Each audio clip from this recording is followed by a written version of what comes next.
décidé, c'est comme ça que je vais vous recevoir sur LinkedIn à chaque fois que je ferai des vidéos.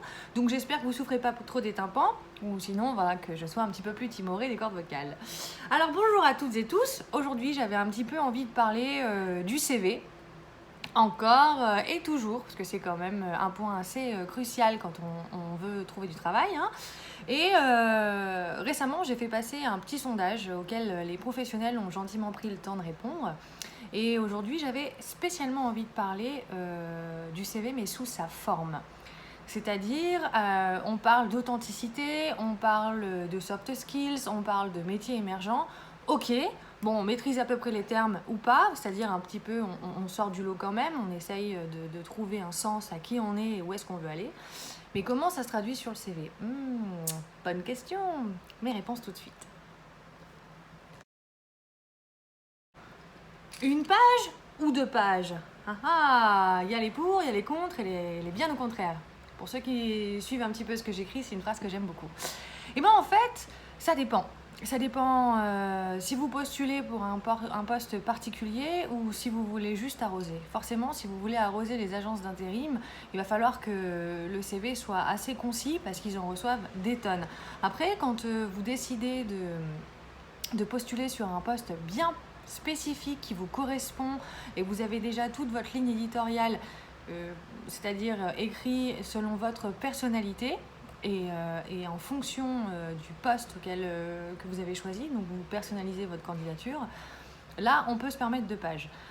Il y a des entreprises qui sont pas trop pour, mais je peux vous assurer que quand le CV est bien rédigé, avec une belle histoire dedans, la vôtre, c'est-à-dire, le recruteur il va pas arriver à la fin de la page et dire « Ah bah non, c'est la fin de la page, moi j'arrête, nul, 0 ». Non, non, il va aller jusqu'au bout et il va se rappeler de vous.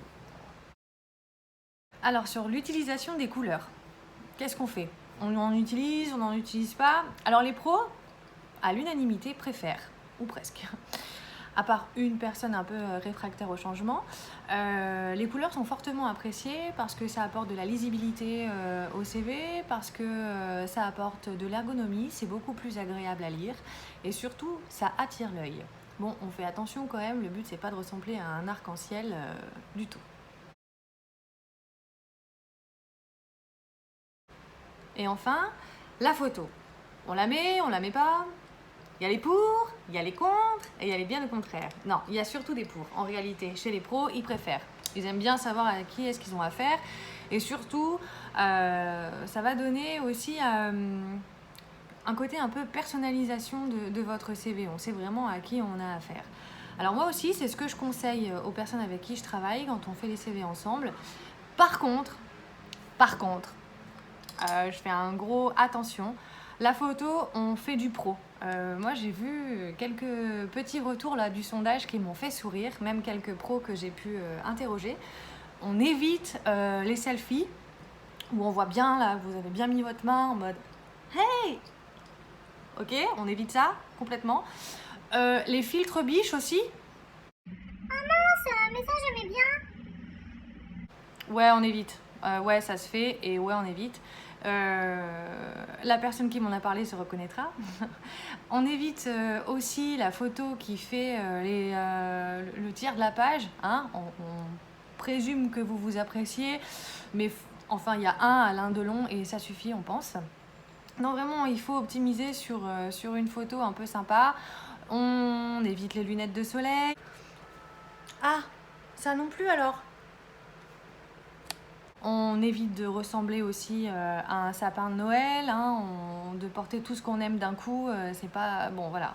Donc ça, non. Non, on fait quelque chose de soft et puis on essaye aussi d'illustrer vraiment je sais pas, comme un rôle de théâtre. Enfin, c'est le poste de votre vie, quoi. Si vraiment vous voulez ce boulot de commercial ou je sais pas moi, d'architecte, de professeur, mais prenez la pause avec tout ce que vous êtes vous. J'imagine que quand on est commercial, il faut être un minimum charismatique, un minimum sympa. Les portes de prison, ça fait pas bien les clients. Donc, on sourit. Faites-vous prendre en photo si vous n'avez pas les moyens de vous payer un pro par une personne qui peut vous aider. Vous vous mettez un petit peu comme ça, 3 quarts, avec un franc sourire. Voilà. Je pense que je peux trouver du boulot comme ça. Alors pour voir un petit peu à quoi ça peut ressembler un CV sur la forme, hein, pas sur le fond, on parlera du fond une prochaine fois.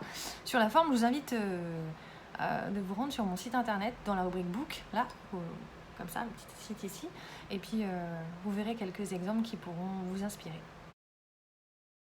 Je me disais que vu qu'on est sur ma vidéo, je peux me permettre de faire un petit peu de pub.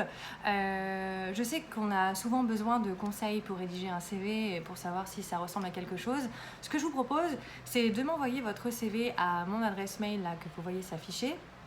Moyennant 15 €, moi je vous fais un retour bien détaillé de chaque item, ce que ça soit la forme, le fond, et comme ça vous avez toutes les cartes en main pour rédiger un CV bien ciblé. Voilà, j'espère avoir retenu votre attention, vous avoir fait passer un bon moment et à très bientôt. Au revoir.